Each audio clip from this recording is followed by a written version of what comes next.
కట్టన్నో దయ చూపన్నా సారథిలో ఉద్యోగాలు కల్పించన్నా సారథిలో ఉద్యోగాలు కల్పించన్నా.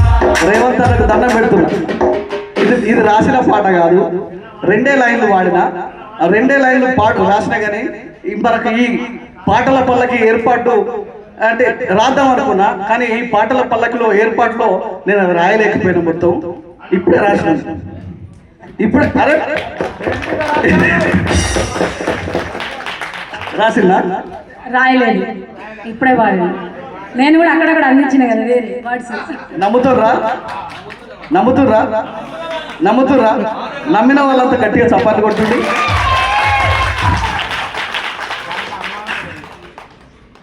చివరిగా తమ్ముడు ఒక్కటే పల్లె ఒక్కటే చరణం అని చెప్పి ఎట్లున్నాయో పల్లె పాడతా అన్న ప్లీజ్ అని రిక్వెస్ట్ చేస్తున్నాడు.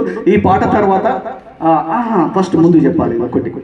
ఈ మన కార్యక్రమాలలో ఈ పాటల పల్లకిలో పనిచేసిన కళా సైనికులు చాలా మంది ఉన్నారు.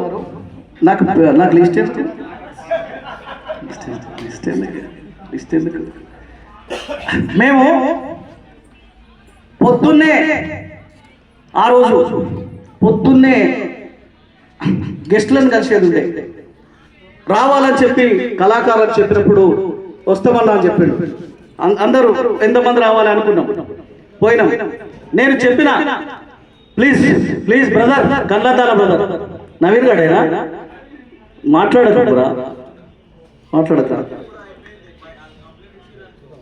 అయితే వీళ్ళకి చెప్పిన మనం మంత్రుల దగ్గరికి పోతున్నాం, పిసిసి ప్రెసిడెంట్ గారు మహేష్ కుమార్ గౌడ్ గారి దగ్గరికి పోతున్నాం, జూపల్లి గారి దగ్గరికి పోతున్నాం, కోమటిరెడ్డి వెంకరెడ్డి గారి దగ్గరికి పోతున్నాం, పొన్నం ప్రభాకర్ అన్న దగ్గరికి పోతున్నాం. మీరందరూ తెల్లంగీలు వేసుకొని రండి అని చెప్పిన. మీరందరూ తెల్లంగీలు వేసుకొని రమ్మని చెప్పిన. అందరు తెల్లంగీలు వేసారు. కానీ ఈ తిరుగుడు నాకు 6 తెల్లంగీలు ఉన్నాయి. ఆ రోజు అయిపోయినాయి. రమాదేవికి చెప్పిన ఇస్త్రీ చేసి పెట్టు అని చెప్తే మరిచిపోయిందట. రాత్రి ఇచ్చిందట ఇస్త్రీ ఆయనకు. అవి తెల్లారి అందలేదు. ఆ ఇస్త్రీ ఆయన ఎక్కడో కాదు, శివ మా వాచ్మెన్ అపార్ట్మెంట్ కిందనే ఉంటాడు. శివకు ఫోన్ చేస్తే సార్ నేను ఇప్పుడు చేయలేను, ఇంకా ఇస్త్రీ పెట్టే అది లేదు, ఎంతసేపు అవుతుంది అంటే ఇప్పుడు కావాలంటే నేను చేయలేను సార్ అన్నాడు. ఈ బీరువాలో చూస్తే ఒకటి రెడ్ గీతలది ఒకటి అంగి ఉన్నది.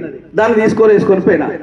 అందరం పోయినాక వీళ్ళ కళాకారులు మమ్మల్ని తెల్లంగా వేసుకొని వచ్చిండు, అన్నది ఎర్రంగా వేసుకొచ్చిండు. అది పరిశాన్ అయితే నా తెల్లంగీలు 6 ఉన్నాయి అయిపోయినాయి అని చెప్పిన. వేసుకొని వచ్చారు తెల్లంగీలు. అందరి దగ్గర తిరిగినాం. రాత్రి అయింది. పోస్టర్లు వచ్చినాయి. సుందర విధాన కేంద్రం కాడికి వచ్చినాం. 11 గంటల రాత్రి లయండినాం ఇక్కడ పోస్టర్లు అతికేయడానికి. అదే ఇదే ఇక్కడ ఎవరెవరు యాకన్నా రమేష్ మీరంతా ఎడుకోవాలి, మీరంతా అడుకోవాలి. నువ్వు ఉండు కానీ అందరు వాళ్ళు కనిపించాలి కదా, వాళ్ళు కనిపించాలి. ప్లీజ్ ఈ అద్దాలైనా నువ్వు కనిపించకే, నాకు నీ దండం పెడతా ప్లీజ్. నువ్వు గట్టి ఆరూరి రాజు చప్పలు కొట్టాలి. ఆరూరి రాజుకు గట్టిగా. అద్భుతమైన గాయకుడు, వరంగల్ జిల్లా. యాకన్న పాటలాంటి యాకన్న కోసం చెప్పాల్సి ఇప్పటికే దుఃఖాల ధూమ్ధాంలో ప్రేమ పెళ్ళి అని చెప్పిన రమేష్ అద్భుతమైన గాయకుడు, లక్షల మందిని కట్టేయగలడు. స్వామి డప్పు స్వామి. గడ్డ మీద సంపత్ అంటే నన్ను పిలువడో అన్నా అనుకోని ఎక్కడ ఉన్నావా?